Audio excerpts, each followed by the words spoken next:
The goal for most franchisees to get in is they want to scale the business, put people in place, and automate it as much as possible. Now, there's no such thing as passive income. Everyone knows that. Or hopefully you haven't been sold this and you bought into something where it says passive income. It's fake. There's no such thing as passive income in franchising. The point is to have a fantastic lifestyle and a business which supports that lifestyle.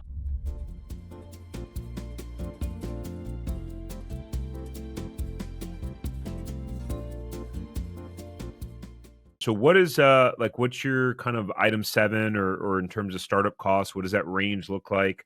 Do you guys have show an item 19? And if so, what does that look like? And what are just kind of some of the foundations of the business? Yeah. So in terms of the cost, we're what's called a low cost franchise. It's a pretty lean model once you get started.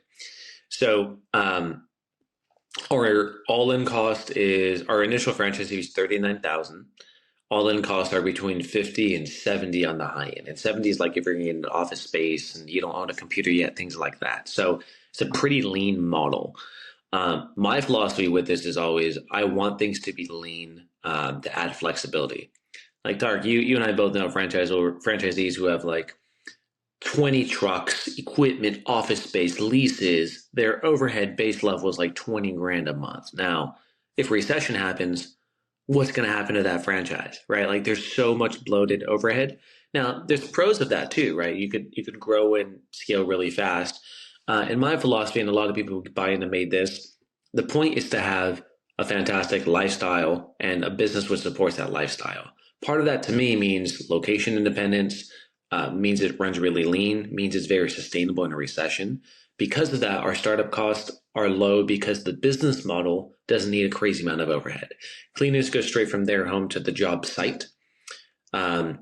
Everything's digital. You don't need an office. You don't need vehicles. You don't need wraps. Everything's done online, meaning most of the costs after that initial franchise fee are going towards your own marketing. That's by far the biggest spend is just marketing.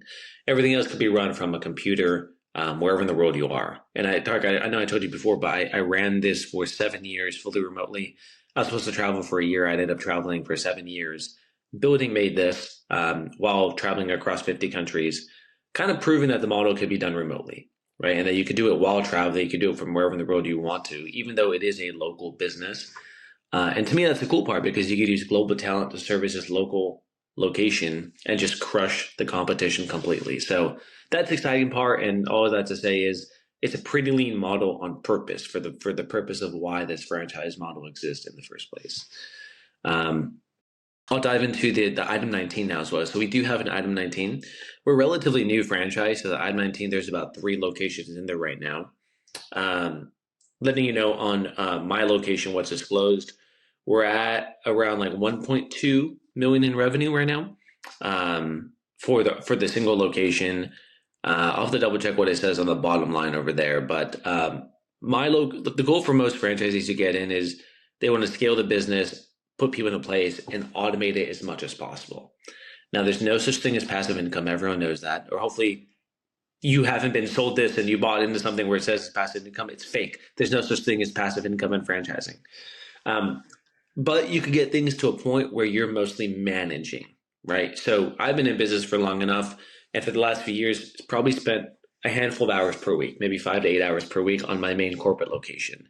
It takes a while to get to the level of automation. You have to have enough money to hire people. But the goal for most franchisees is to get to that point.